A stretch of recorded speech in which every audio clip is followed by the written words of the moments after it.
I found a disturbing tape that my wife and her ex-husband filmed on their wedding night. My name's Jose, and I, 49 male, have been married to Kelly, 42 female, for 6 years. We met at Mexico City International Airport in 2014. Both of us were waiting in a restaurant for a late-night long haul to London. The pretty stranger quickly clocked my black epaulettes, each bearing 4 yellow stripes, then swiveled in her bar stool to smile at me. It was an unconvincing smile. I remember that. She looked like she'd been crying. And I also remember her asking, "Are you flying somewhere far, far away?" When I answered, Kelly smiled and revealed that she would be one of my passengers. I don't remember much of my response, truth be told, but I quipped about her being in safe hands because I just read Flying for Dummies, and she laughed politely as if it were the first time she'd heard that joke. In all honesty, as scummy as it seems, I wanted to impress her. She captivated me. I still remember every last thing she said, even after all of these years. Oddly, however, I only have fuzzy memories of my own words. My mother used to tease that Kelly had put a spell on me. Anyway, without being prompted, the sullen woman told me her story. That she'd booked an early flight home in the middle of her honeymoon because her husband, Michael, wasn't the person he'd purported to be. He was an abuser, a liar. "And he's making me tell lies too," she said. "He emptied me." That bizarre and unsettling choice of words would ring in my head for the next decade. And only yesterday, after finding and watching that cursed tape, did I finally understand what Kelly meant. I think 10 years ago she might have been warning me to stay away from her. I think that had been a glimpse of the real Kelly. But I'm not making sense. Let me explain. Everything could have ended with that conversation. We could have parted ways. I wish we had. But I was compelled to see Kelly again. I know that's awful. It's not a habit of mine, falling for a married woman. I just felt something indescribable, something I now realize may not have been butterflies at all. I had a week in London before the return flight to Mexico. During those 7 wonderful days, I frequently met up with Kelly at her hotel, said that I had to check on her. She was too frightened to return to her hometown in Cambridge, as she believed that Michael would be waiting for her. And she ignored my pleas to report everything to the police, which, I'll admit, seemed strange even at the time. We quickly formed a bond, and things didn't end when I returned to Mexico. I visited Kelly every time I flew to England. After she moved to Brighton a month later, I started taking the train to her new apartment. Believe it or not, I once took a short-haul flight from Paris to London just to see her. A year later, when our relationship inevitably became something more, I'd already made the decision. I wanted to move to England to be with her. I'd been training to become an airport technician, and I secured a job at Heathrow in late 2015. By early 2017, Kelly and I had bought a house together. In 2018, we got married. I'm obviously fast-forwarding through the ins and outs of our relationship, but Reddit isn't built for essays, is it? I'm here to tell you what I found yesterday morning whilst tidying a storage cupboard. Kelly's clusterfuck of clutter, as I like to call it, came tumbling out of the open door and washed over my feet. A stark reminder that weekends shouldn't be wasted on chores. If I'd been relaxing on the sofa, I might not have discovered what I discovered. Maybe Kelly would have disposed of her own clutter, and we would have lived a happy 50 years together. But I was the one wading through the puddle of forgotten belongings, and what caught my eye during the tumble was a camcorder surfing atop the junk heap which spilled out of its bag, landed at my feet. I picked it up and chuckled. I knew Kelly and I were old, but not that old. I had no idea she owned such a relic. And curiosity got the better of me, obviously. Who wouldn't want to check the contents of a spouse's dusty tape locked away for who knows how many decades? When I plugged in the device to charge it, an error message displayed on the ancient screen. I thought I'd been thwarted by tape or hardware degradation, but I fixed everything, unfortunately, by cleaning out filth from the tape slot. Then I rewound the recording and pressed the play icon. The white pixelated text read 10/09/2014. For Americans, that's September 10th, 2014. And I quickly realized that was a week before I first met my wife. Everything slotted together horribly when Kelly stepped out of a hotel bathroom in wedding lingerie. I realized what kind of tape I'd found. Don't think less of me for watching. It wasn't like that.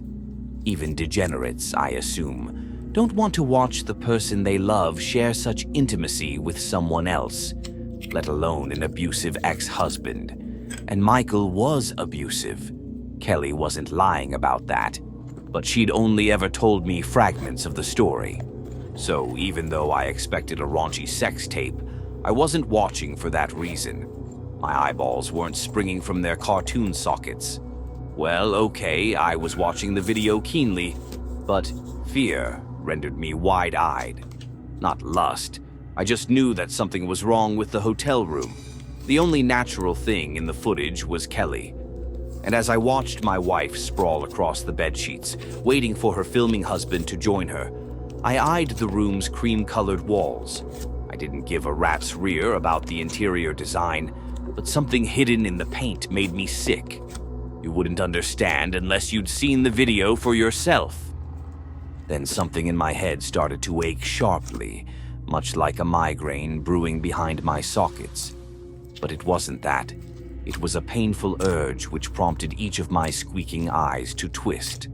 I looked, without even wanting to look, at the edge of the screen, searched for something that was only just beyond both the border of the video and Kelly's vision. I wanted to scream at the younger version of my wife as she lay still, as she watched Michael with caving dimples and a provocative grin. I wanted to scream at her to run, though I didn't know why I wanted to do so. That was the most terrifying thing of all. I didn't fear the obvious horror of watching my wife and her ex make love. I feared something else in the room, something I didn't understand. "Get rid of that camera," Kelly whispered, before wagging her index in a come-hither motion.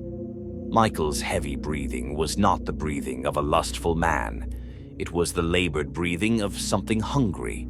Hungry in a way that neither food nor sex could satiate.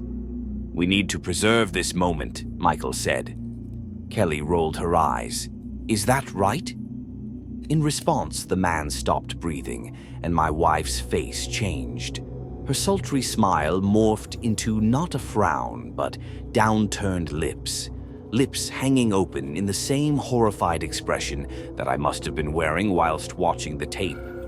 Michael hacked as if bringing up a hairball, then promised, "I'll put it down." He placed the device on the dressing table and walked over to the bed, but Kelly did not thank him. She whimpered and recoiled. Not due to Michael leaving the camera recording. I don't even think she'd noticed its red blinking light. No, my wife was still frightened because she sensed a presence. Not her husband, not the room's seedy atmosphere, not even the claustrophobic nature of the walls. She sensed the same thing that I sensed, though neither of us knew exactly what we sensed. "I'm not in the mood anymore," Kelly whimpered as Michael climbed onto the bed.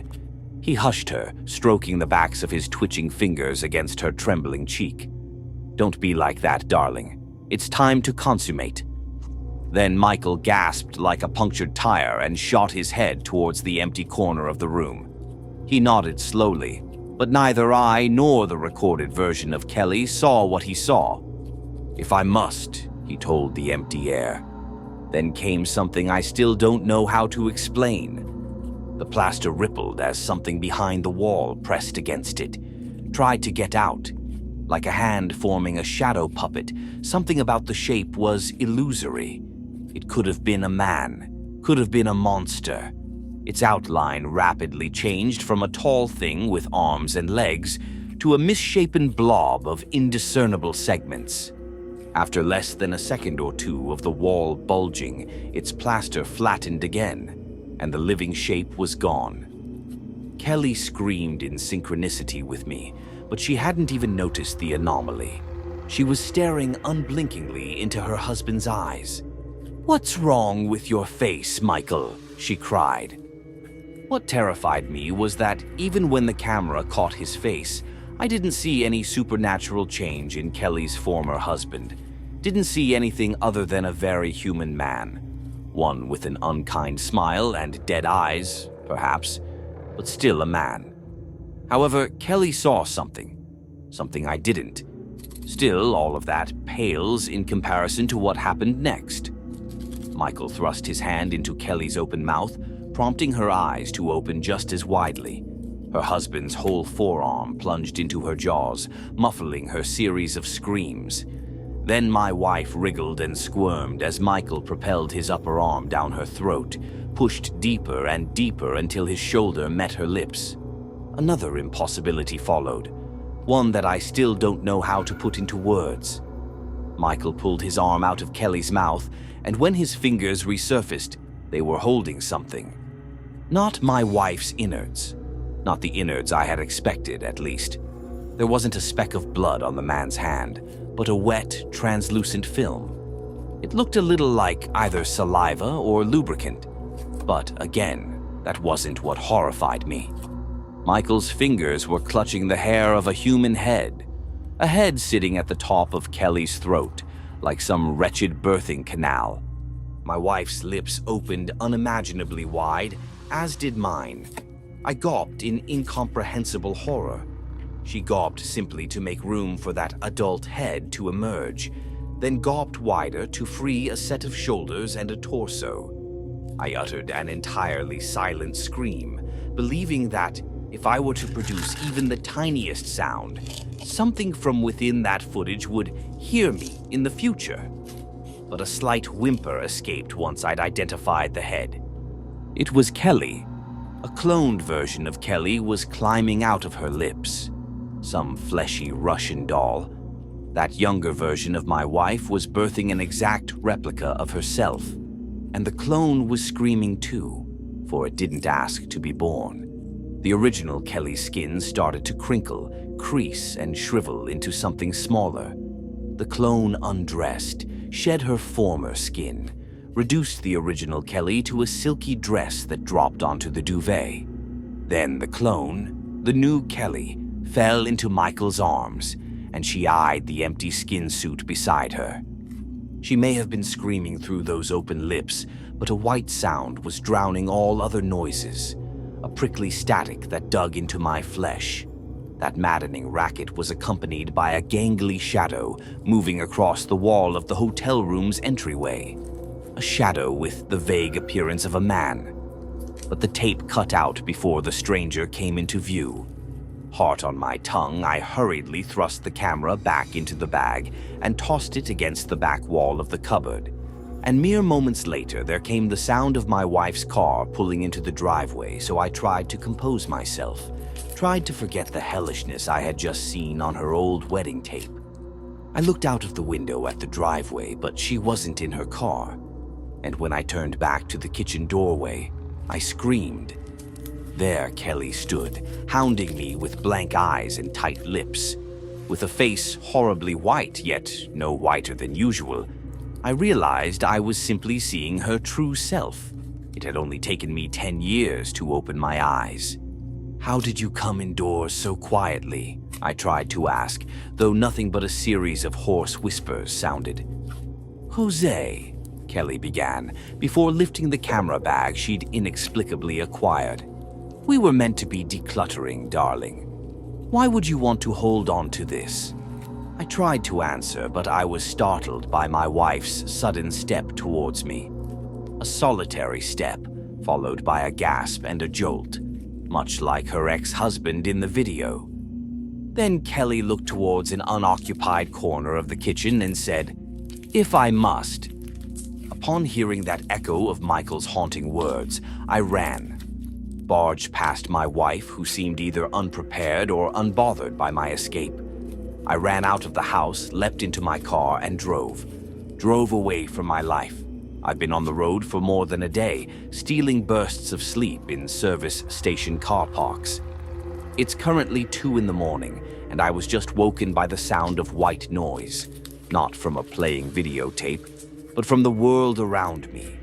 That static drowned everything for one horrendous minute. I didn't want to look out of my driver's window, but there also came that familiar strain behind my eyes, a coded warning from my brain. And when I sat up to look outside, I locked eyes with a large truck parked a couple of spaces to my right. That was when I yelled until my vocal cords gave out. The side of the vehicle rippled in much the same way as the wall of the hotel room, rippled to form the outline of a man inside the storage compartment. He was pressing against the truck's side, trying to push through the metal. The shape quickly lost its definition, then it became nothing at all. All that remained was an abandoned truck in a near-deserted car park. I don't know what to do. Please help me before that thing finds me, before it pulls something out of me.